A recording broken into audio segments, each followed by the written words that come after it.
The barber shop sat quietly at the corner of Main Street, its windows fogged in the winter, its door creaking in the summer heat. It wasn't the fanciest place in town. The chairs were old, the mirrors slightly worn, but people didn't come there just for a haircut. They came because of the man who stood behind the chair, scissors in hand, smile gentle, words never hurried. He had been a barber for more than 30 years. His hands had shaped the hair of children who grew into adults, and then their children too. In that chair, people spoke freely, as if the hum of the clippers loosened the knots in their hearts. The farmer would talk about the failing harvest, the teacher about her fears for her students, the young man about a love that had gone cold. And through it all, the barber listened, nodding softly, offering a word when it was needed, silence when it was not. What few people knew was that the barber carried his own silence, one much heavier than the troubles he heard each day. Years ago, his wife had passed away, and with her went a part of him he never spoke about.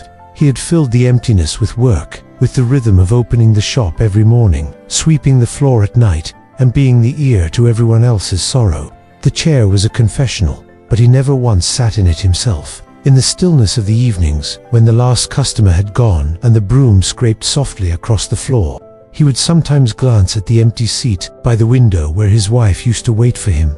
She loved to sit there, knitting while he worked, smiling each time he looked over. That seat had been empty for more than a decade, yet he kept it there, as if it still belonged to her. To the townspeople, the barber was a pillar of strength, always calm, always ready to listen. But in truth, he often wondered if he had given away so many pieces of himself that nothing was left. He would stare at his own reflection in the mirror when the shop was quiet, seeing a man who had carried everyone's burdens but never dared to release his own.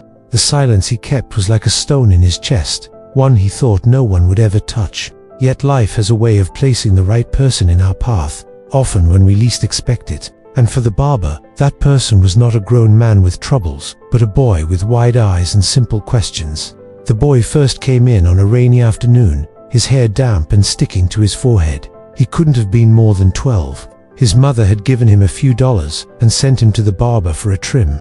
The barber welcomed him with the same quiet warmth he gave everyone, guiding him to the chair and wrapping the cape around his small shoulders. Unlike most customers, the boy didn't have a story to spill. Instead, he sat silently at first, staring at the barber through the mirror with curious eyes. Halfway through the haircut, he asked something simple. "Do you ever get tired of listening to people talk all day?" The barber paused for a moment, his scissors still in hand. It wasn't the kind of question he usually heard. Most people never wondered about him. They only spoke of themselves. He chuckled softly and said no. Listening is part of the job. But the boy pressed on. "But who listens to you?" The words lingered in the small room, heavier than the sound of rain tapping against the window. The barber felt a faint ache stir in his chest, one he hadn't let himself feel in years. He brushed it away, smiling gently, and changed the subject. The boy returned the following month, and the month after that. Each time, he carried the same innocent curiosity. He would ask about the barber's favorite memory, or what he did when he felt sad. He didn't ask these questions the way adults might, fishing for advice. He asked because he truly wanted to know. Slowly, the barber found himself speaking, not much at first, but more than he ever had with anyone else. One afternoon, the boy pointed at the empty chair by the window. "Who sits there?" he asked. The barber hesitated. His throat tightened, and for a moment he almost said no one. But the boy's eyes were steady, patient, so the barber spoke a name he hadn't said aloud in years, his wife's. From that day on, the boy seemed to sense when to be quiet and when to ask. His questions opened doors the barber had long kept locked, and though it unsettled him at times, it also left him strangely lighter, as if the weight he had carried alone all these years was slowly shifting. It was through the boy's innocence that the barber began to realize something he had never admitted to himself, that while he had been listening to everyone else, what he truly needed was someone to listen to him. The sun poured through the windows one late afternoon, casting long golden stripes across the shop floor. The boy was in the chair again, swinging his legs gently as the barber trimmed his hair. For a long while, neither of them spoke.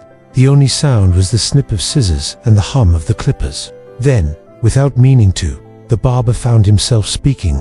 He told the boy about the woman who used to sit by the window, how she had laughed softly when the shop was full of chatter, how her presence had made every long day feel shorter.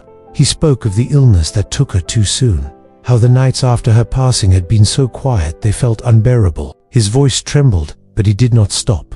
Words that had been locked inside him for years finally began to flow. The boy didn't interrupt. He didn't try to fix the pain or offer advice. He simply listened, his young eyes steady, his small hands resting still in his lap.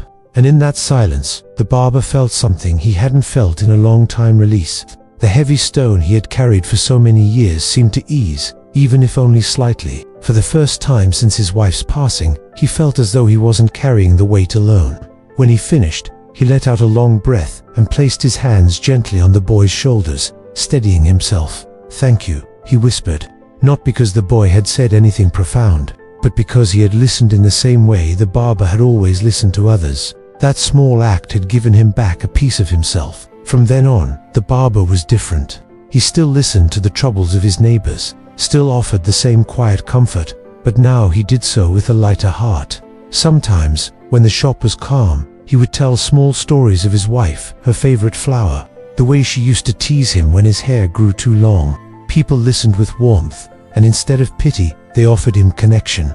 The barber had spent years believing his role was only to be strong for others, to absorb their pain in silence. But through the presence of one curious boy, he discovered that strength is not found in carrying everything alone. True strength is found in allowing yourself to be vulnerable, to share your story, and to let others be there for you. That day, as he brushed the last bits of hair from the boy's shoulders, the barber caught his own reflection in the mirror. For the first time in years, his smile wasn't just for others, it was real, and it was his. There are people like the barber in every community, those who give endlessly, who listen deeply, yet quietly hide their own pain. His story reminds us that even the strongest among us need someone to lean on, that healing comes not only from giving, but also from allowing ourselves to be heard. If you carry a silence of your own, remember that sharing it may bring not only relief to your heart, but also connection to those around you. If this story touched you, please like, share, and leave a comment. And don't forget to subscribe for more heartfelt stories.